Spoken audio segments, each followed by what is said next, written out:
Hi, everyone. I'm Carly Ann with Parsons Entrepreneur Academy. Thank you all for joining us today for our monthly office hour series. Tonight, we are excited to be working with our wonderful partner, Nifty Gateway, to bring you this webinar. Nifty Gateway is one of the leading marketplaces for digital art and collectibles. Here on our platform at Parsons Entrepreneur Academy, we invite successful and inspiring entrepreneurs and leaders to share their stories and the lessons they've learned along the way. For those of you who are joining us for the first time, Parsons Entrepreneur Academy is a platform that empowers creative entrepreneurs like yourself to build sustainable businesses around your art. And you can visit parsonsentrepreneur.com to learn more about our platform. So if you joined us last week, you would have gained a lot of incredible insights about NFTs and the way the ecosystem works from Nifty Gateway co-founder Duncan Cockfoster. Today, we're actually joined by two incredible artists who have leveraged the NFT space and have done NFT drops on Nifty Gateway. So you can hear from their perspectives how they've built community and leverage the NFT space to amplify their artwork in a different way. I'm happy to be joined by Sam Madhu and Ola Volo. Hey. Hi, Sam and Ola. Hi. Thank you for joining us.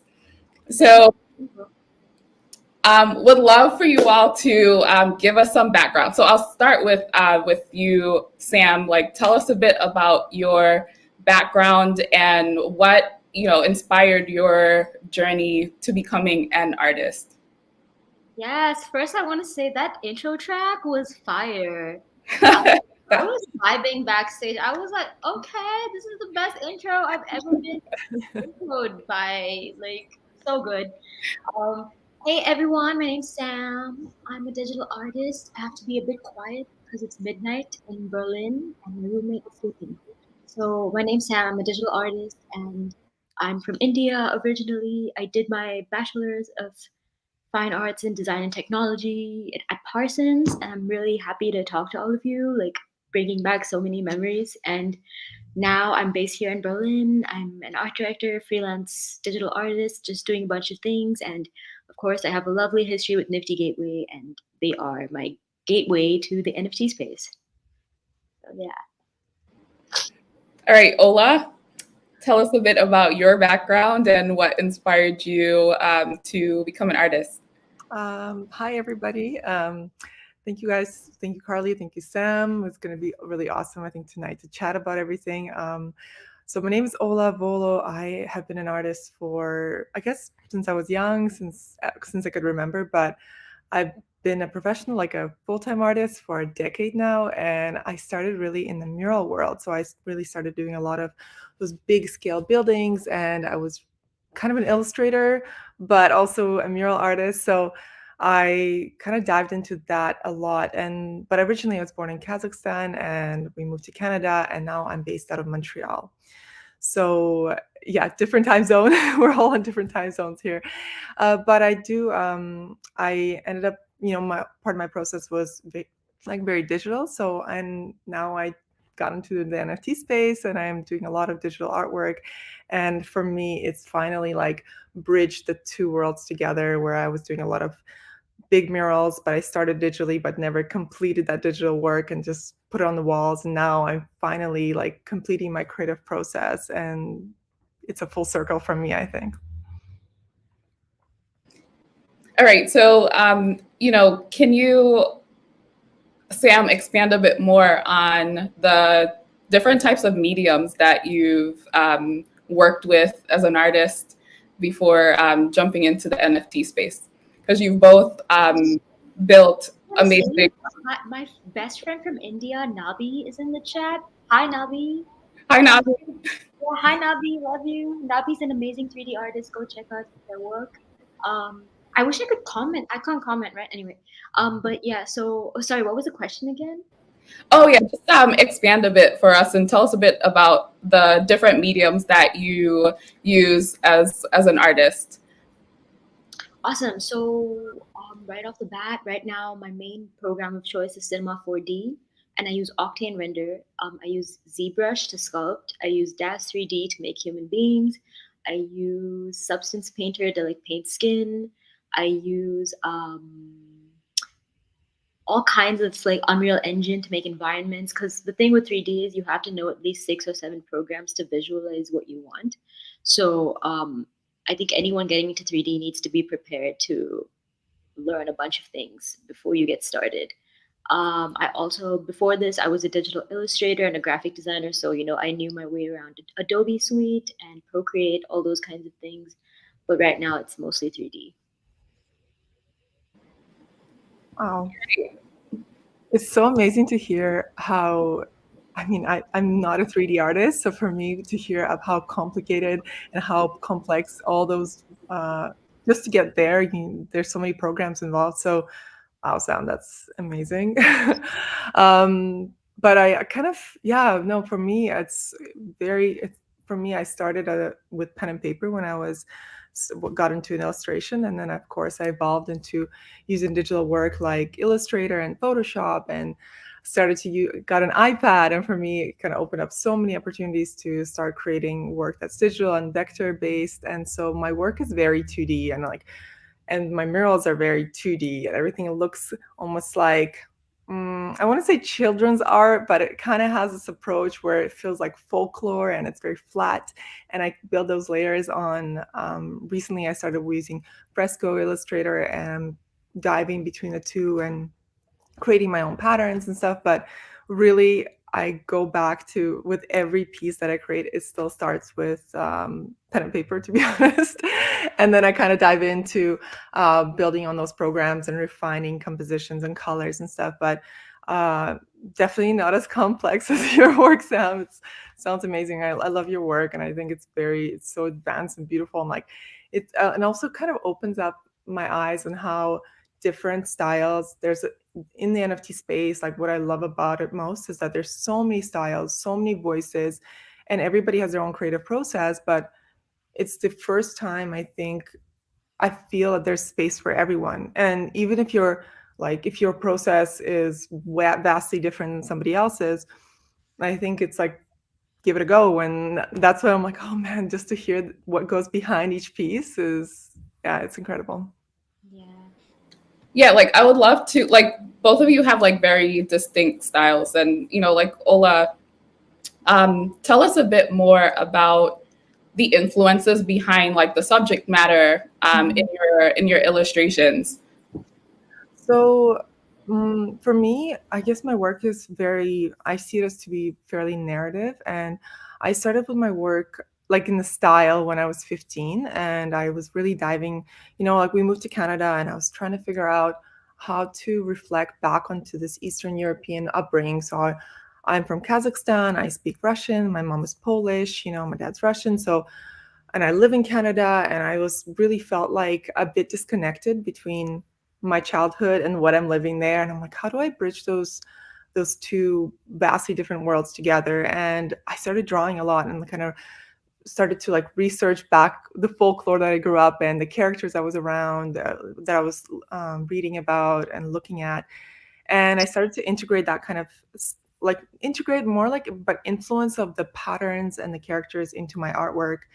And that in itself morphed into a style that I've been working in for 15, 17 years now, I think. And of course it evolved, but I always try to reflect on where I'm at in my life and to have that storytelling come through into my work. And over the years, of course, I've gotten to work with different clients that have their own stories that they want to be seen, which is cool too, because I think it challenges your stylistic language and like, how do you differentiate yourself from hundreds of other illustrators? So for me, it really helped me to like keep evolving and keep making sure my style is sharp and consistent. But my biggest influence really is my roots. So for that became like, whenever I'm lost into like, what is this theme? What is my storytelling? I just go back to being like, well, where do your inspiration came from in the beginning to begin with? But the fact that it's evolved into different forms, where it's on like a 10-story building, or it's on somebody's clothing, or now in the space, in the NFT space. I mean, that for me is, I don't know, I can't believe that in the 10 years I've been able to create work under the same umbrella, but let it naturally just, seep into different avenues. All right, thank you. Sam, what about you? What influences the subject matter in your artwork? So yeah, in the beginning, like I think I was very similar to Ola. Like I was really referencing my roots, things I grew up with, because those things really are the strongest. And I think I totally agree with what you said, Ola. Like even when you kind of lose yourself sometimes, like what am I making? What is the meaning behind it? Like what always comes out to me is like my roots, like things I grew up with, because these experiences are so strong and like rooted in who we are. So yeah, like they are really present and like I don't know, quite heavy in their presence.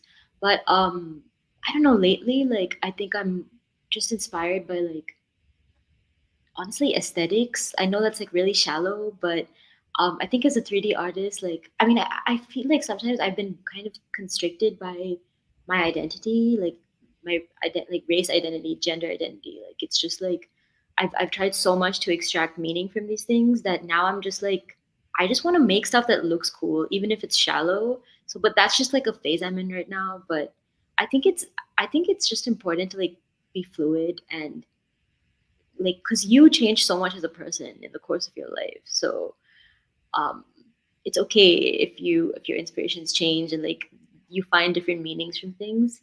Like I just made an artwork today that's like a human frog. It's like a woman with like frog skin, but like Oh, I you saw know that. it doesn't have, oh, you saw it, Yeah, yeah, it it's doesn't have any beautiful. Yeah. roots, it doesn't even have a meaning, but I just like I don't know, I think it's okay to just make cool stuff sometimes. Mm-hmm. Yeah. Yeah, I did see that actually. So that's something that just like hit you and like came to mind and you made it.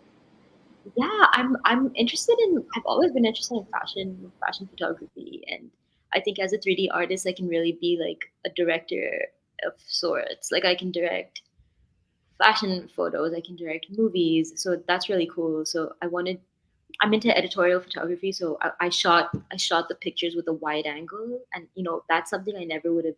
I was never interested in photography because I find cameras boring, but Mm-hmm. this in 3D is like a whole new thing. So I think as you learn new techniques as well, it's just fun to like explore and Yeah. see what happens. Yeah. And sometimes, I mean, when you create characters, you think they're coming out of nowhere, but there's like I find that, like a sense of emotion I was trying to portray, and I'm like, I don't know, this character is kind of is there, but it really hits home when I feel like the emotion and the energy that it gives off. I'm like, that's what I was trying to create. I just didn't know exactly how to create it, but it all comes together at the end. And so um, yeah, it makes sense. Sometimes it's just like it's just beautiful, and then you're like, oh, maybe it's just aesthetics, but eventually, like that's a vibe. Like that's an energy that I want people to see. Yeah. Totally. It's just like go with the flow. I'm learning to my therapist is saying I need to let go of control. So anyway, too much information for a seminar, but yeah. That's awesome. Well, thank you, ladies, for sharing your creative process. Like, obviously, like you've done spent a lot of time like honing your craft and experimenting with different mediums in some cases, right? And NFTs is just one aspect of that. But like, tell us,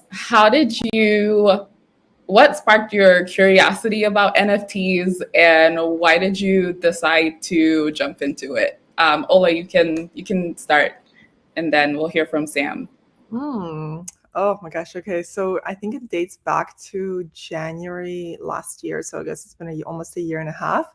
To be honest, in the beginning, I felt very confused. I felt like I didn't know much about it. I was very worried about not knowing the language, or like pretending like I was an expert, and I'm still not an expert. And I don't know, and I don't think anyone is. But I was like seeking so much information, but I don't know, I just felt like it was such a big world that I was a bit worried about entering. But then people around me, and I work with this team, Art Rapture. They're like we worked on art shows together, and they're so engaged in the NFT space, and they're like, we need to we need to inform you how it works and what's it about. And then when I learned that there's this, it's like a brand new of seeing art, it's like a brand new of thinking, really. And I was like, well, I was looking at all these styles and all these type of creatives on it. I was like, well, this is so like vast. I'm like, well, I'm sure I could carve a little spot out for myself in this space. And truthfully, it was exactly when the pandemic hit. And I remember just like, I don't know, everyone's spending a lot of time at home, and I wanted to create work for myself. I was 10 years of creating work for commercial work, and I just wanted for a time just to create a series about something I want to do without a critique of a client, coming back and like, oh, I need all these colors changes or whatever it is. And I was like, wouldn't it be amazing to just create work that I want, that I decide and I critique myself? And funny enough, I don't know, I know all artists should just do this, and I recommend for all artists to do this, but I couldn't. Like, I spent so many years doing so much client work that I was like exhausted. I almost forgot what I like to draw in the first place. And it's kind of weird to say this, but when I saw that there's this opportunity to create a series of works or over and over, and then find this new community, I was like, it came in the right time, because I was just like, I was hungry just to create my own, thirsty just to create my own work. I just wanted that freedom. And my first like dive into it, in my mental health like already went up. I was like, oh, this is good. I like doing this. This is kind of interesting that I'm not dwelling on the critiques and the feedbacks that I might not agree with or whatever. I'm like, no, I get to push my own, my skill set or my stories. These are mine. So I love that ownership. I love that empowerment, and that's what intrigued me in the first place. All right. Thank you, Sam. How about you? I'm so sorry. Wait, could you repeat the question again? I was listening to Ola's answer, but I just like I kind of dwelled off into. No worries. So yeah, what sparked your curiosity about NFTs? honestly, I'm gonna be real with you and everyone here. It's money. No, I'm just kidding. I'm kidding. But I mean, you know what? Money's part of it, and I think it's cool to just be like on that, because like we're all creative people, and we're finally at a point in history where we can do what we love and like make a living. So and NFTs like super enable that. So I encourage you to like get the bread, because that's like a part of it. But yeah, definitely.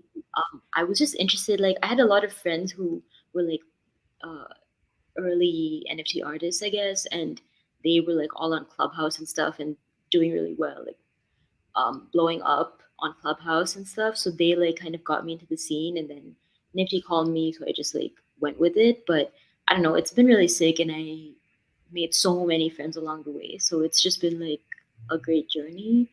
Um, so that's what sparked my curiosity in NFTs. Yeah, for sure. Just like I don't know, people are doing cool things. It's a new thing. It's the Mhm. intersection of art and technology. So you know, just like go with it. All right. So Sam says, get the bread. Yes, no starving artists. It's okay. I'm not playing with that. Like, get it? Like, seriously, we're finally at a moment in history where we as artists can actually make money. It's like so cool. That's So true. even musicians can get paid for their work directly with NFTs now. It's so sick. Yeah. So like this outlet, so to speak, has sort of like changed dynamics for a lot of you as artists, right? In an empowering way. But it's a new platform. It's a new outlet. How did it feel at the beginning entering the space? Like, was it intimidating? Did you have to do an extensive amount of like education to like get in? Like, what was the process like entering in the space for the both of you? And Sam, I guess you can just continue from where you left off. The process was extremely confusing and daunting. Like I had no idea what was happening most of the time. Um, like they were pulling me into clubhouses, and I was just like, and then like you try to like be on stage and like pretend like you know what you're talking about, and I just made a fool of myself like many times. But yeah, I had no idea what was happening, but I think it's okay. I think like a lot of people in the space don't know what's happening. Like I went to an NFT party the other day. I met this guy, and then he just looks at me and he's like, I have no idea what anyone is talking about. So I think it's okay to just enter the space and literally not know anything, because there's going to be other people who don't know as well. But yeah, like it's just yeah. It was really like confusing in the beginning, super overwhelming. But then in the beginning, using Discord is very scary because everyone's like texting like crazy, and then it's just like, oh, what do I say? And oh, they're all boys, like they're all mean, like they're all talking about cars, like I don't know what's happening. That was my experience, but I mean, yeah, like it's very male dominated as well, so there is a lot of like bro energy. So you should probably be prepared to face that. Um, but yeah, I think once you just get over that initial fear, and then you just send messages in the Discord, just speak, just make a fool out of yourself, just don't hold back. Then things get easier, and then like if you just at some point you're gonna realize that you actually know stuff. You're not like a newbie anymore. You like actually know what you're talking about. It just happens naturally. So just stay with it. So you learn through trial and error. Yeah, I think it's like any job or any like experience. Like you just have to go through it and like struggle, and then you can make it. I agree. Like you, Ola, what experience No, like? I agree with you. I think it's there's even for me. I mean, um, I feel like I'm pretty new with Nifty. Like it's only been since January, so I'm much more engaged now. But I before I was with Known Origin and OpenSea, and so for me, entering the space was a bit, when it comes to art, I was kind of confused about how to create work that felt like it belonged in that space in some way. I don't know how to say it, because I create a lot of prints and street art or murals and stuff in the street. So I'm like, how do I create work that, or like, how does it fit in? Should I just like, for me, I think more perspective, like I was confused about what to create and how to make sure that, like, what do people like? I kept thinking about what is everybody going to like. And what I've realized over the time is like, it's really not about that. It's really about, making sure the work is consistent with your theme and or your storytelling. What are you trying to make sure that, what is this new like wave of your work trying to say to you? Like I was so concerned with what people are going to think that I think it stopped me from creating the work I wanted until like later. I was like, oh, I'll just post my old work that I think is cool, and it didn't resonate with me anymore. And I think that's the same. It didn't resonate with other either. So I think that it was a bit of a learning curve for me. So like I would love to like hear about your experience with, how has entering the NFT space shifted your community? Because I think, like community building is a really important part of being an artist or even an entrepreneur in general. So you've built your careers like prior to entering the space. So you had an existing community. And, what was that transfer like when you went in, or what were like new elements that changed in terms of your community? And Ola, you can start with this one. To be honest, with my work, I've always felt like my community was so organic and in person, because I'm doing so much stuff on the streets and people come up, and it's been like so many years of just traveling around the world and doing the stuff and always engaging with people. And so I feel like a lot of those people came on Instagram, and we've always had a very tight community on there. And so when I was, to be honest, I didn't know a lot of artists around me who were entering the NFT space at all. Like I knew like just a few, and it was kind of intimidating to like talk about it, because I would talk to my artist friends and everybody's like, what is that? Like, and like a year ago, I felt I felt like it was kind of hard to like pull that community into the NFT space, to the same one. So, but once I entered, it was like whole bunch of artists that I've never met before that they're so welcoming, so cool. Everyone's like messaging each other, and also a lot of women that I thought would not be as, I don't know, this, I don't know, the art scene is different and confusing. Some artists are welcoming, some are not. But in the space, feels like women are encouraging each other, which is so refreshing and cool. And I'm like, yes, that's the way to go, because it's, I don't know, we're across the world, and I like seeing other female artists who are doing fucking well. I'm like, yeah, keep going. And then that became the inspiration, because there's a lot of really successful male artists in this space, and when I see other women succeeding, I'm like, man, one day that could be me, you know? And I kind of, so anyway, I think the community for me, because I was so active on Instagram with my work, and because of street art, because of murals, I think that is the kind of the people that I kind of pulled towards toward the NFT space. And of course, I have so many of my friends now reaching out to me, and I don't know, like I'm still getting acquainted with everything. So, but I could see it's already influencing a lot of people around me just to get engaged or just to get curious about it. So, yeah. What about you, Sam? So I will tell you my Nifty Gateway tips and tricks for all you artists who want to build a community. It's okay. So the thing is, in the beginning stages of Nifty Gateway, it was very different. Like the Discord was like popping. So community building in those days was, which, and by those days I mean 12 months ago, was literally like so much easier because you just hop on the Discord and you're like, hey, la la la la, and you just make friends on Nifty, and then like they all migrate to your Discord. But now it's very different. The NFT space is kind of dissipated into different Discords. I think what you should do is just hang out and make friends, and then think about what you want your community to be. For me personally, I had no idea what I was doing, but my community grew pretty fast on Discord.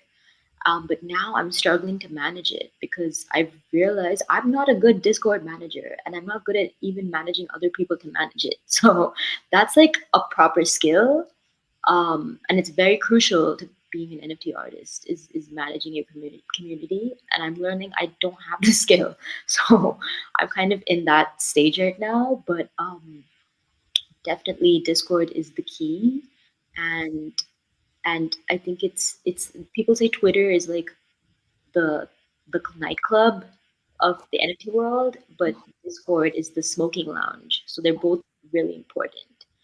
Um, you meet major players in there like me. Okay, even though I don't know how to like manage this like buyer community because I'm very creative and I'm all about creating the work, and I like to go out and like network, like that's my thing. But this online thing, like even though I'm not good at that, I've met people in my Discord who have been like so monumental to like helping me, and we've become friends, like we help each other. So I think the key is just to like do what comes naturally to you and make mistakes, but you make friends online, and these people kind of become the backbone of your NFT community. And also go to events in your city. That's a great way to meet people in NFTs. So speaking of like tips and tricks for success in the NFT space, obviously the community element and fostering community around your work is important. What are some other like common elements that you found to make like a successful NFT drop, for instance? And Sam, you can Wow. Wait, we're taking turns going first. Got it. Okay. Successful elements. So I would say there are a few elements. I would say there are three elements that you need to master the NFT world. Okay, the first one is, of course, community. You have to build and sustain a thriving community, make sure they're engaged, make sure they feel like they're part of a bigger, picture, they're part of a bigger story. Like people want to feel like they are participating in something that has potential, and it's up to you to also not only live up to that potential but also like keep the hype up. Like that's actually a big part of it. But I'm not just but to contradict that, I'm not a believer in false hype. I feel like you should hype things up if you genuinely believe in things. Like you shouldn't hype things up, take the money, and then run away because that's just like a scam. So definitely hype things up and then follow up on that. So that is one, you need your community. Number two, I think you need to really do your research. This is like, you know, you have to like go on Twitter. I'm also an Instagram girl. I don't like Twitter so much, but to be in this game, you have to be on Twitter. You have to like do your research. You have to like follow the people. You have to like keep up with trends. You have to like participate in what people are buying, especially if you want to get into like OpenSea and all that. That like you have to do your research. That is key. And I think the third and last thing, that's like actually the fun part, which is being creative. But honestly, I'll be honest with you. I think in NFTs right now, like the creativity aspect is like it does take the last priority, because you need the first two are really overwhelmingly important. That's your community and the research, and then your creativity. Of course, you have to make the NFTs look cool, and like that's where you get to be creative. Like make them look cool. Like be creative in how they can evolve. Like if you're making a series, how does it evolve? Like think about ways these things can evolve, because at the end of the day, people are investing in it, and they need to like see that you have a plan. So that's my takeaway. Yeah, and also lastly, you have to be a good self learner. You have to teach yourself a lot of things. So if that's YouTube, watching YouTube tutorials, watching Twitter spaces, like you have to be a self learner, because this space is full of very intelligent people, and you need to push yourself in that respect, I would say. And yeah, before I go to Ola, can you are there a couple like websites or like maybe channels that you would recommend that people tap into for the research aspect that you found useful? A good one. Honestly, I would say the NFT space is vast, and I would say you need to kind of find what you want to do, and then you can better refine what content you're consuming, right? So if there's an artist that you like, join that artist Discord. Talk to people in the Discord. When you talk to people in the Discord, you will get information about other Discords, other Twitters. So you have to like literally manifest your work. Like on Twitter, I don't know, I'm like really bad at Twitter. Like I just like to post images, but on Twitter it's like I get most of my Twitter intel. Like my Twitter is all NFTs now, but I don't just do NFTs, so it's like kind of confusing. But I've met guys people in the real world who are like into NFTs, and they put me on DeFi Twitters, like decentralized finance Twitters, and I've been learning a lot from that. But I had no interest in DeFi before because I'm coming from a creative background, so you have to like, I think it's about meeting people and like getting interested in new things as well. All right. So Ola, what tips do you have for our audience on how to be successful in the NFT space? Like what makes for a successful NFT drop? What are the components from Well, your perspective? before everything, Sam, like I'm learning just listening to you. You're just such a wise, wise woman. Oh, Oh sweet. my God. I'm like just eating it up. I'm like so much. Thank you so much for sharing all of this, because I'm like That is very kind. I'm learning, and I feel like I'm always learning, but also just having a human to human conversation about this. I'm like, yeah, I'm still find this whole world to be so mystical in some way and very intimidating. So I'm like, Like thank you for breaking it down so clearly. my brain is always fried, like constantly.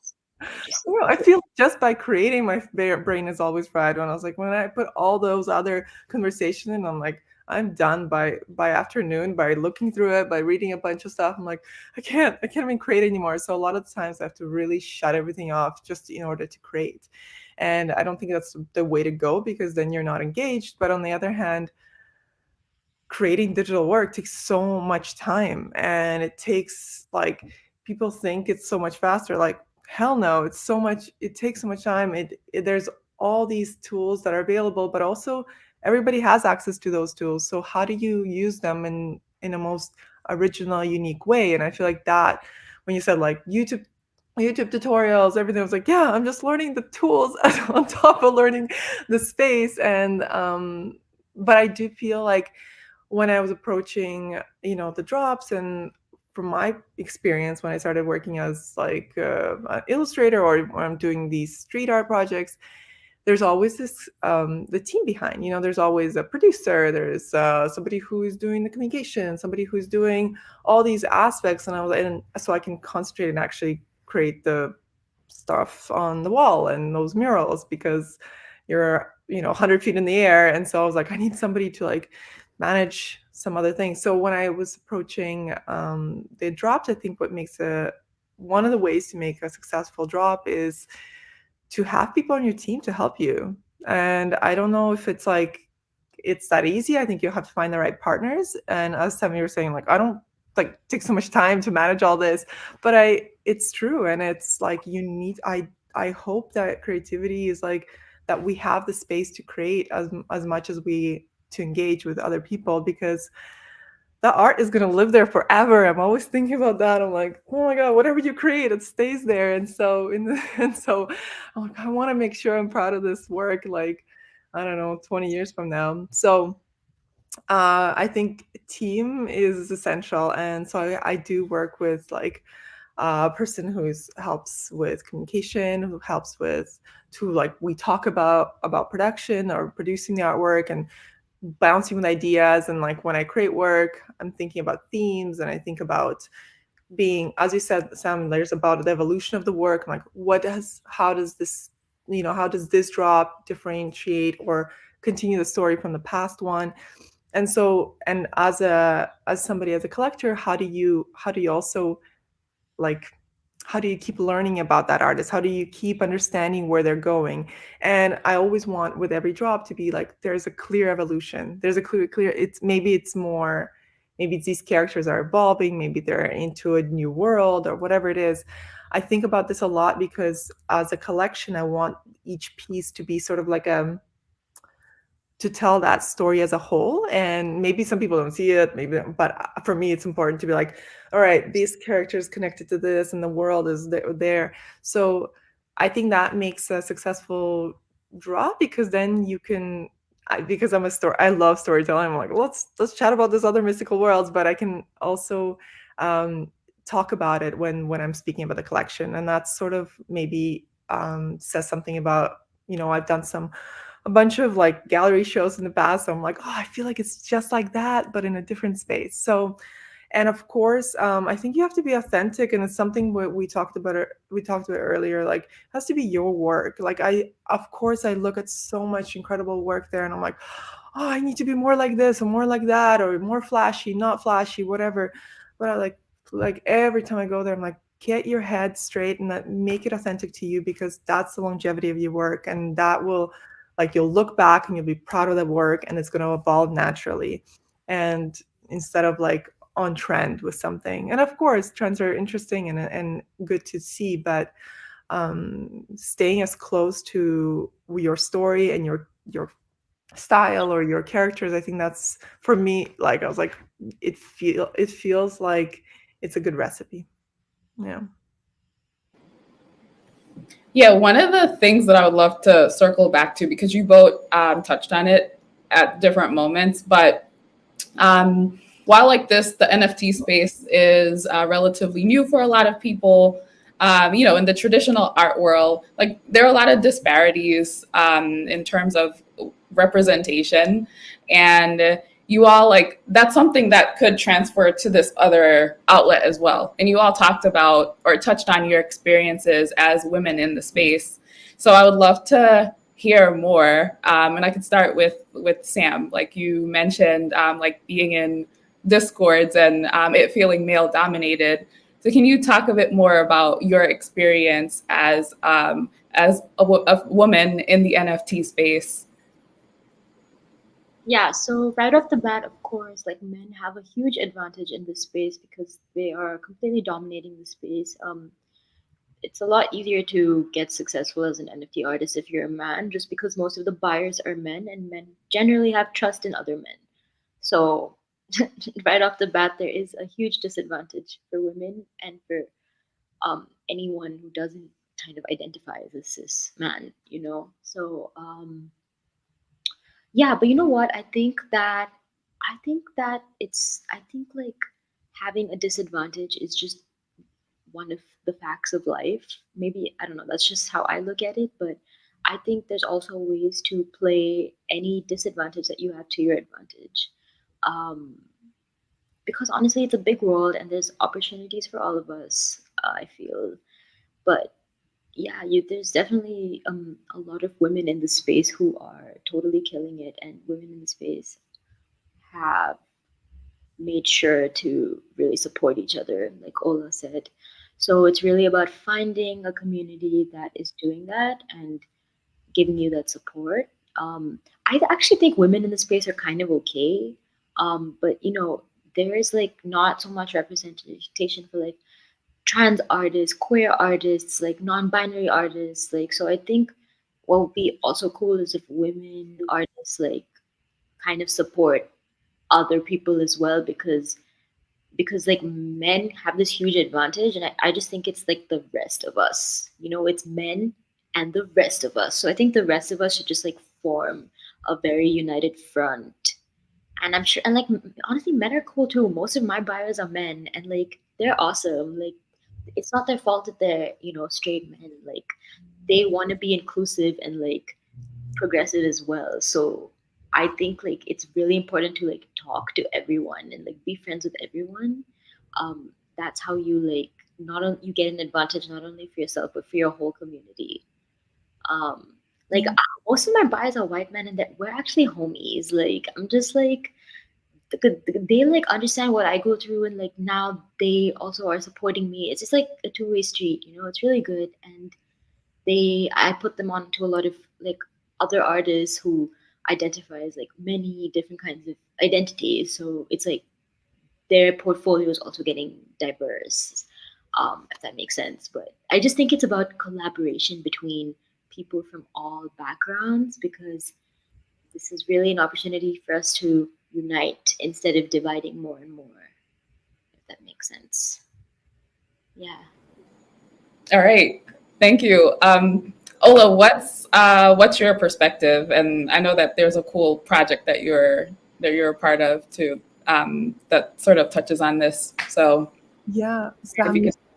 Well, first of all, Sam, you said it so well, and I completely agree with you on all fronts. Like that, honestly, you said it, and I, yeah, I think there's like what I would love to see too is I'd love to see. I mean, I think there's opportunity for all kinds of styles to be or voices to be seen, and I think that we will see more and more women um, joining in, and I think it's just a matter of time. It's just a really, I think it's in such early stages, this whole space, that it's amazing that we're kind of jumping the gun, like we're not waiting too long to be part of this space. So I perhaps like sort of like paving the way for a whole bunch of new artists to come in without fear or holding back, and just being part of this community. And hopefully it happens sooner than later, but one of the projects that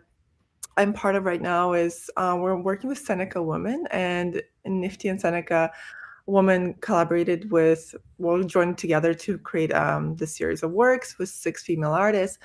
And what I loved about that project was that Seneca Woman is giving like 40% of the profits to other female-led projects that are in the NFT space. And I thought how amazing it was, like, to have a full way to like a full circle where we bring back the money to support projects that are going to be in that space, and then like giving those opportunities so right away. And I think with more of these kinds of initiatives, it will just open up that, those opportunities, and almost like take away that filter that it's like not everybody, that it's like not approachable, or that you can't afford it. It's like, no, there's going to be, I hope there's more support, especially financial support for a woman to get in and dive in to try out projects in the space. I'm like, and hopefully, I don't know, hopefully that conversation becomes like men and women are all in that space together. And as you said, I'm like, everyone's very kind. So far, I've had a very positive experience so far, and I hope it stays that way. But yeah. All right. So we're like getting near the end, but going off of that question, as the space like evolves over time, like are there any changes that you would like to see over the years, like in the space, that would be more beneficial to artists? Do you want me to start? Yeah, you can take it first, Ola. I guess I always come back to, I mean, I don't know. I think it's maybe it's my background, because although I do a lot of digital work now these days, my background is I started in doing street art or doing particularly mural work, and it was very male dominated, and there was not a lot. All the graffiti artists were such a different style, so I felt like there was no space for me. And then a decade later, there's so many more women painting and so many more creatives, and all of a sudden the whole world is like, oh, let's have these walls painted. Like, you come to, I don't know, Poland, come to Ukraine, whatever, or not Ukraine right now, but to the States. I've been painting a lot there. And so I thought all of a sudden people changed their perspective on what street art is all about. So I hope that the major public also shifts their perspective on what NFTs are, and what are all a bunch of artists who are still not convinced that they should create NFTs. I hope that changes super fast, and that we start engaging sooner. And I don't know, I just wish like the whole world would just kind of get on and be part of this wave. And I feel like, as you said, Sam, like this is such a very unique time in history where we have it's so early still on, that I'm like, let's jump on and all kind of globally create this art movement together faster. I guess that's my shift that I hope happens in the next 10 years. All right, Sam, what about you? What would you like to see happen or shift in the next 10 years? I do think that like Gen Z in general is so much more progressive, like so much more inclusive of like gender identities or non-identities, like just so many things that they're so much more progressive, so much more exposed to that. And I think that that inclusivity is like, I feel like the younger generations always like control a lot of things, you know? So I think that is, you know, that demand for inclusivity in some weird way is going to create a capitalistic demand as well. And like, for example, like brands will want to do campaigns that appeal to Gen Z, right? So they will then be sure to like include diverse artists in NFT drops and things like that. So I just think that as long as people continue being progressive, like change will inevitably happen. I think it's actually really positive. Like of course, things take time and things are never going to be as fair as we want them to be. But I think we're going in a direction that is going to be better for everyone. But it will take time, but I see it going in a positive way overall. So, yeah. All right, and something I would love to know, since you've entered the space, were there opportunities or other opportunities outside of the NFT space that came about because of your involvement in NFTs? And Sam, you could start with this one. I don't really. I guess I think when you're a freelance creative, everyone's kind of connected. You know, if you are doing something cool with NFTs, you can kind of flex that to a client, and then maybe you get something else from them. You know, but um, I would say that maybe through my drops with Nifty Gateway, that's kind of given me some kind of leverage in the NFT space in Berlin, for example. Like, if I tell people, oh, I did a drop on Gateway, they're all just like, they just like take me a little more seriously. So there's that. But yeah, I mean, yeah, for sure, those kinds of opportunities present themselves. But yeah, that's all I have to say. Mm, I have, well, this is an opportunity to talk. I think this is amazing. I don't know, like talking, Parsons School of Design is pretty cool. Yeah, honestly, I think I think opportunities are kind of, I, I think they're happening more recently. Before it was more, I was creating and it was just an opportunity to create my own work rather than client work was been super refreshing. But yeah, Nifty has been amazing. They've gotten me like opportunities like to be here today, and of course doing the stuff for Seneca Women. So it's these, I don't know, these little, they're not little, but they're important, and I feel more connected. And it, yeah, I don't know. Before it was just felt like a personal journey to create work and not client work, and all of a sudden now there's this more engagement and more community oriented. So yeah, I think these are the kind of opportunities I hope there's more of. There's not a lot of like NFT gathering communities here in Montreal yet, as of yet, but I know there's a lot more of this happening in Vancouver, and in New York. So I'm hoping to be more, be able to visit it in the summer, and see what's happening there, and we'll see. All right. And last question, Sam, is there anything coming up that you would like to share that our audience should look out for, that you're working on? I see that the audience is asking if when my next drop is.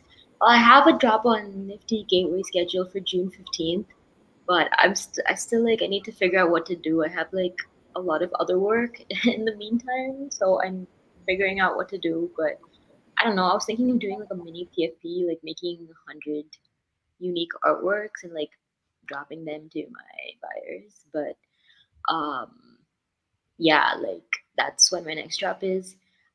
I'm working on like non NFT stuff right now too, and that's giving me a lot of joy too. I think I'm happiest and the most creative when I'm like kind of doing everything, like mixing things. So yeah, that's kind of how my process is. But some people are happier just doing NFTs. So it really depends on what you wanna, how you wanna conduct yourself. What about you, Ola? Um, Seneca Women Project. Anything else that you want to share coming up? yeah, Seneca Woman Project is dropping on the 25th, and I have a Nifty drop on May 11th. So that's what I'm working day and night on right now. It's been like, it's coming up pretty soon. So I'm exactly when you guys were talking about like being engaged, I was like, yeah, sometimes I need to cut everything off just so I can create. And it's yeah, it's been, as you said, Sam, sometimes you need to like tap out of to do different craft. And for me, like I still get very, very happy painting outside. So I paint outside and I come back and do my digital work, and then I go back out there and I'm dirty to like head to toe, and I'm like clean up and then do all my digital work. So the balance between the two, I feel like is a, like for me, that's like a healthy combination. Otherwise I'm like just, I don't know, in my too much in my bubble. Yeah. Yeah, well, thank you both so much. Everyone, like, follow them on Instagram, follow their amazing work, and look out for the new things they have coming up. But Sam and Ola, thank you for coming on and sharing your perspectives as artists. I've learned a lot for sure, and I've heard you two say that you've learned a lot, which is a great example for people in the audience as well. Talk to other artists because you can learn from each other. Mm-hmm. Any last words before we go to Q&A? Thank you so much for having us. It's like I'm so emotional, like doing something with Parsons, like Yeah. really so many memories from the school, and like Thanks for coming back. yeah, I'm Yeah. super grateful to you for having us on. Thank you. Yeah. Thank you, Carly. Thank you, Sam. So many insights. I was like the whole time, I'm just like, holy cow, you're a resource of information. So thank you. And Carly, thank you for the beautiful questions. So much to still, to still process. So yeah, thanks for the opportunity. You're welcome. It was great having you all. All right, so we're gonna take some questions in. They'll pop up on the bottom, and I'll read them off so that people watching can hear them.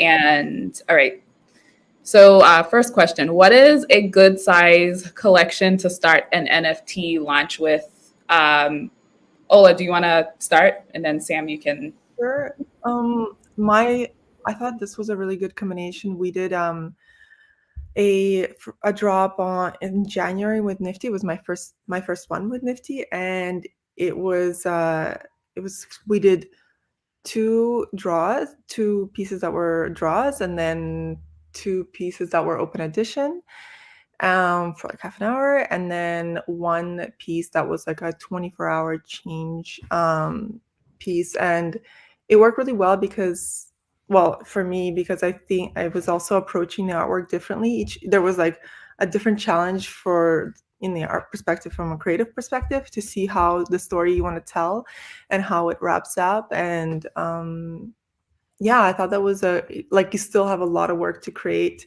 those 5 pieces, but that's a good way to test out, to understand how your work does and how it fits in. And I don't know, I've thought that was a good size collection. So for me, I was just winging it. I don't know, because like for me, I don't know. I feel like it depends on what kind of project you want to do. You know, like some people might say do a 10,000 NFT project, which to me seems like ridiculous. But for my first drop, I kept it really limited. I did like 4 pieces with the 33 editions each, I think. So I prefer to keep really limited, but then sometimes, you do like a reward open edition for buyers, like just for collectors, and then those get a lot of mints because it's open edition. But yeah, also open editions are dead. Anyway, let's not talk about that. But what I'm trying to say is, I think it really depends on what kind of drop you are trying to build, and you can kind of learn more about that after you talk to people buying your work and see what they want as well. I have a huge community, but many folks are suspicious or scared of NFTs and blockchain in general. I'm not interested in wasting my time educating people who won't catch on anyway. Help. Sam, you want to jump in? Sure. You know what? Of course, there are a lot of scams in this space. I would say just be cautious. You know, it's internet money. Don't spend on, I mean, just like be really careful. You put your shit on a ledger. Like just be careful. It's like the Wild West. Um, I'm not interested in wasting my time educating people who wouldn't catch on anyway. Okay, I'm not sure what to say that, but yeah, the general takeaway from me is just don't fall into scams, and also like we're at the beginning of the space, like people are going to be a little skeptical right now. Mhm. Just like give it time, it's only been like 3 years that it's been like mainstream, so it's going to take a long time. I agree. And I already see, even in the past year, just like the conversations around it are shifting pretty quickly. Like every month, it's like a different vibe around it. People either trust or distrust, but there's a lot more. I feel like there's a lot more education slowly creeping into people that you don't expect. So don't worry about trying to educate those who don't want it. Eventually, they'll come around, I think. Yeah. Sam and Ola, did you market your artwork via social media, or was it an organic process, or just posting your art and waiting? For me, definitely, I posted on social media, and well, for me, it was Instagram that was big, and of course on Discord, and going on Twitter Spaces and Twitter. Yeah, I think it's a big part of, well, for me, it was a big part of making sure it was the first drop on Nifty Gateway, and I really wanted to be, um, I wanted to I just make sure I wanted people to know. And of course, my community from those people who are in the NFT space were able to know about me, that I'm actually in that space and I'm interested, and that's where my work is now living. And yeah, I think it's very important to not be shy and be open about just make sure that you communicate that you're creating work and that it's on sale here and you can have it if you want it.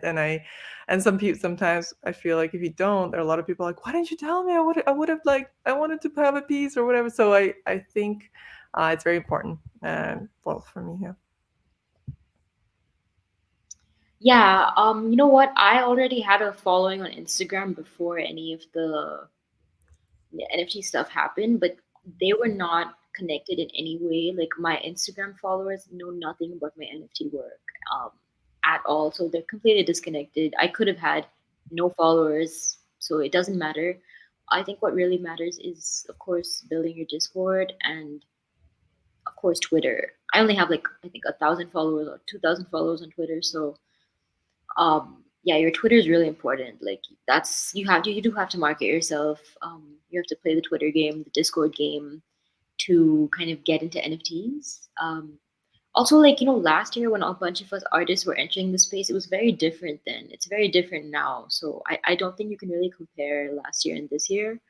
Um, right now, if you want to be a successful NFT artist, it's very different to what we did when we just joined Nifty Gateway. So you need to play Twitter and you need to play Discord if you want to be in that space. As an artist, how do you get onto Nifty Gateway? This is like, I don't even know how. Like it's very difficult to get on there now, I think. I've tried recommending friends on there. I think they have a big waiting list right now. I personally got lucky. They just messaged me. I think one of them saw me on someone working there saw me on a clubhouse in the early days. But I'm not sure how to get on there now. Maybe Ola would know this actually. I think it must vary from artist to artist how you get on it. Because for me, it was actually somebody who works. So our Rapture had knows somebody who works for Nifty, and they recommended my work. And then I think they've seen it and they came back to it, and then they kind of gave me the go ahead. But yeah, it took a while. And truthfully, like, I applied to be on Nifty like year and a half ago, and like I didn't I didn't really get a chance to go on. So but it obviously didn't stop me. I was like, well, I really want to be in that space. So the other platforms were open to take me on, and then when Nifty Gateway came around, it's been amazing. I truly have like a really, really cool experience with them so far. And check out our interview from last week with Duncan because he touches on that piece in a part of the conversation on how they go about curating or selecting artists, and talks a little bit about that process. So we'll drop like a link in the chat. Go into our network and watch the replay from last week. All right. It's interesting that both artists today are using their in real life names, which is refreshing. What do they think about using pseudonyms as an artist, especially in the NFT space? I think it's use whatever you like. I just didn't know what to call myself except my name. But if you have a cool pseudonym, go for it. Some people don't want to be doxxed; they want to be like anonymous or whatever. So that's like a whole thing. But yeah, I don't care. Yeah, I feel you on that one, Sam. I think I always went to by my real name, and I kind of stuck with it.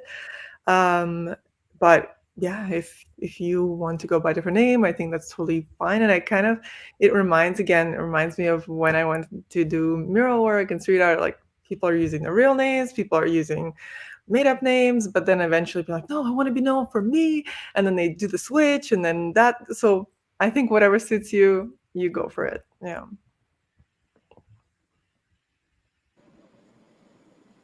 Someone asked a question about gas prices. Could we answer that? Because I think that's really important. Yes. Do you have any advice regarding minting and gas fees? Oh, really? Okay. So Petra, says, can you explain gas prices and how do you know when is a good time to pay them so they're at their lowest? That's a really good question. I am not an expert on gas, but like you cannot control the you I don't think you can know when gas is at its lowest. Like yesterday, for example, it was at an alt, it was pretty high, but I think you just have to like see the trends, and a gas is basically like a fee that you have to pay every time you make an Ethereum transaction. And with ETH, it can be very expensive. So just like I think it's like cheaper in the mornings or something. I don't know, but this is a cool question. I would suggest research gas prices because if you're going to be in NFTs, you need to know this like very basic. So just research it. There's like tons of support on Reddit, Discord. Just Google anything and get an answer. I'm learning from you, Sam. Yeah, the cool thing about Nifty though, I'm gonna plug Nifty now. Nifty doesn't have gas because it's all a custodial wallet. Right. So that's actually something I really think is cool because um there's like and if there is gas, it's very low, and like I think like Nifty and Gemini in general are really secure platforms. So there's like less chance of like, getting your NFT stolen or something. So yeah, that's why I like to drop on Nifty as well because it's such a secure platform and like Mhm. that's low. So Oh, it's interesting. And one thing you touched upon is like getting your art stolen. I had this recent experience where my work that I dropped on Nifty was, I guess, printed and like put into an auction house in Belgium. And it was really the community that came through and was like, this is not, these are not real prints, these are NFTs and they don't belong there. And then the auction houses was like, the artist, he signed it. I was like, it's not even. So it was pretty frustrating to see that whole that's process. easy. But at the same time, because people are so involved and because the community is kind of, it was like always, I feel like people are watching out for each other. They flagged it and we like reached out to the auction house pretty quickly and they took it down. So, and it's, I don't know, it's not even physical work. So I was pretty surprised that this was possible, but anything's possible. I don't know. You should ask them to ship you the prints and then give those to your buyers and stuff as a present. That's not a bad idea. And it comes with a story. The prints come with a story attached to them. That's it. Do the artists offer other utilities with their NFTs or just digital art ownership? That's a really good question. So if you want to be a successful NFT artist, you should offer utilities. Otherwise, people are just buying like a liability. Mhm. People want to be buying assets that have some kind of long-term value. So I would highly recommend offering utilities with your NFTs. I'm exhausted, so I need to think about how to do that with my next job if I'm even going to do that because that's like definitely something you have to do. Um, yeah, but it takes a lot of planning, I think. So me personally, I would rather like plan and do it rather than just like wing it. But yeah, there's like yeah, definitely. I think utilities are the way to go if you want to be an NFT artist. Yeah. Yeah, I've been thinking about this a lot and we've been talking with our raptor about, you know, although I'm doing so much digital work, I love to do physical work too. So I'm having a show in October in Seattle, and I love to give this like exclusivity to come to the VIP parties because I mean, I thought that was a cool thing. I'm like, you can come to Seattle and we'll have this big VIP party and you get to, you have your first dibs at NFTs and the physical work. And I thought that was pretty cool because you can get the community together at an event or in person or anyway.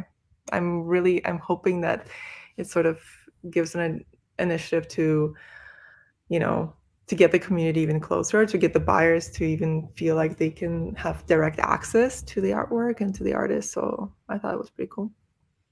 I think it's important too. Do you think NFTs are just content now and not art? This is from my friend Nabi, who's my best friend. Yeah, Nabi and I talk about this a lot actually. Yeah, like I think a lot of artists are getting really jaded in this space because now it's like not really about art, it's about like PFPs. Um, I think again the space is really early. It's going through a bunch of changes. I think there is an opportunity for artists um, to just do art. I just think it's like a different game. Like probably then don't do OpenSea. You have to like tie up with a gallery and drop like a very exclusive NFT with them or Sotheby's or something. There's just different ways to play the game. But yeah. No, I agree. And I really hope that artists can just really feel like they can push their art and stay artists, and not always think about the business side of it, because that could be daunting and can take away from that spark of creativity that you get. You're like, oh, I'm in the flow. When you get in that flow, you're like, I don't want to be just creating content for content. It's about the story. It's about what are you leaving there behind for. And that's again one of the things I always think of, like, oh, this stuff is going to be there forever, and I get all into it. But I was like, okay, I got to put my best foot forward. So no, I think I always think there's space for art, and for art to stay strong and to stay true to yourself and not just for the sake of content. All right, I think this is our last question. If you have more questions, drop them in now. What kind of royalties do you have on your works? Do they vary in percentages? So with Nifty, I think they take a 20% cut. And then I think artists make like a 5% or a 10% on every sale, on every secondary sale. But again, now with smart contracts and stuff, you can really customize your royalties and all that. So the opportunities are endless. Yeah.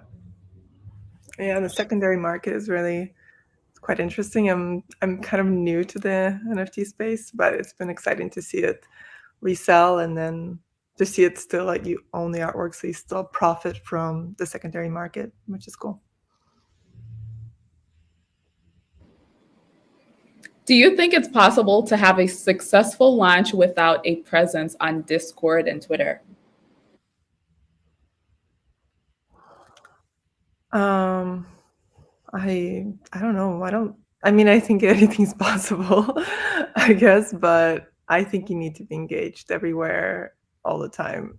But maybe, I don't know, depending on who you know in the space, I guess, as well, that could really help. Yeah, I don't know. Sam, what's your experience? You've had a couple of drops, or how many? I think you've had 3 drops with Nifty. What's your experience? So I think there's two ways you can have a successful drop without Discord or Twitter. Okay. The way number one is to be famous already. You have to be like Daniel Arsham. You have to be like people. I don't know. You have to be like famous already, and then you don't have to worry about it.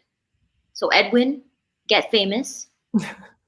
All right. And then the second way is to tie up with a partner. So you need to either look at check this project out on Twitter. It's called Easy Demons Club. The artist is amazing. I've been following him for a long time, but he tied up with a group that is basically doing all his promo for him. So he doesn't have to do that. Another way to do this is to kind of navigate. If you want to be a fine artist, then you need to like show your work in galleries. You need to show your work at biennales. You need to, I don't know, show your work in the fine art space, and then those people will eventually sniff you out and promote you with NFTs, because now all the galleries are trying to do NFTs. Like, so the goal would be to get to Sotheby's or Christie's via a fine art route. Um, Either way, you have to go through some kind of ladder, I think, to get where you want to be. But yeah, that's for you to decide which path, I guess.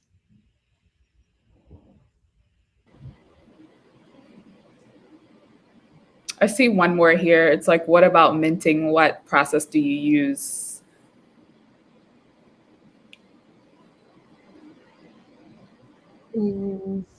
Sam, do you want to? Yeah. So minting is just like, well, you could just use MetaMask, I guess, to mint anything on Foundation or whatever. On Nifty, you don't have to go through a wallet like that because everything's custodial, so it's in the system. So you don't necessarily mint because it's all in Nifty's wallet.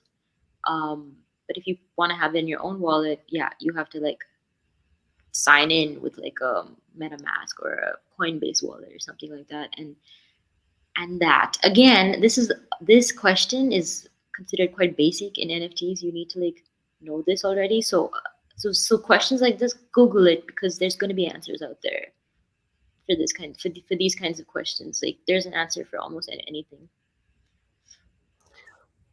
I work with my team and they do a lot of the minting for me, so which is really nice. That's why I'm like, I just create the artwork, but yeah, but I'm constantly learning. I think that was our last question from the audience. I have a question. Speaking of like galleries, um, what are the impressions that you all have noticed from institutions or people in the traditional art world? Like, what has the reception been to NFTs? What have you observed? Well, I think I've observed a huge shift. I think we all probably have. Even just a year ago, it was like a topic that was almost taboo to talk about. Like, because I create a lot of like canvas work and street art, whatever, murals. It was almost like taboo to talk about it because it was like, I don't know, it was like, oh, you're selling out or something. I was like, I didn't see it that way, but I also didn't have enough artist friends who were in the space, like in the NFT space. And so, but now the shift is so big that like even at galleries or projects clients that are reaching out to me, they're like, yeah, and then the portion of that is going to be NFTs. And I'm like, oh, well, like you've never spoken about this before. And so you clearly see that shift is happening across board, but it's kind of unexpected a little bit too, because I thought might take longer or faster. I don't know, or maybe it was just so individual. But I see the galleries are so much more receptive to digital work and give it so much more value than they ever did before.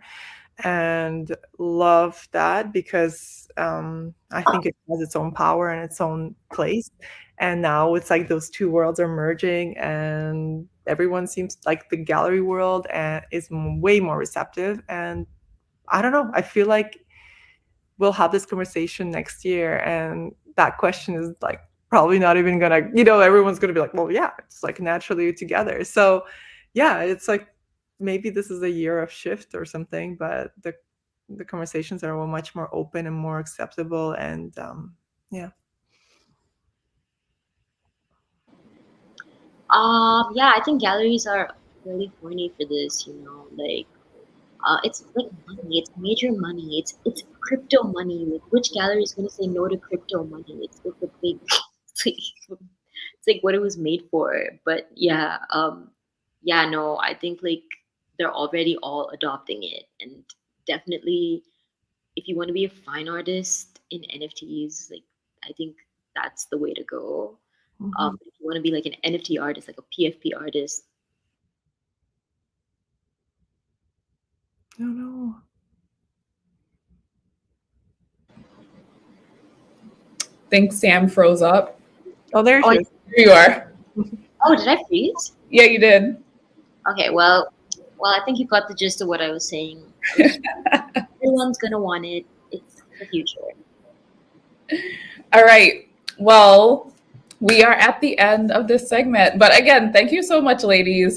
This was fun and really inspiring. I truly did learn a lot hearing from your perspective and looking at the chat that's happening. The chat was popping while this was happening. So the audience also learned a lot and enjoyed it as well. But thank you all for joining us. Thank you, Carly. Sam, have a good evening, and thank you soon. Yeah. Thank you, everyone, for joining. Please follow Sam and Ola on Instagram. We've dropped their links in. Check out niftygateway.com to learn more about the platform, and follow Parsons Entrepreneur on Instagram, and also check out our website, parsonsentrepreneur.com. Thank you, Nifty Gateway, for partnering with us on this amazing event and the event last week. This was great. We enjoyed working with you, and see you all, everyone, at our other Parsons Entrepreneur Academy events. Bye, everybody. Bye. Bye, guys.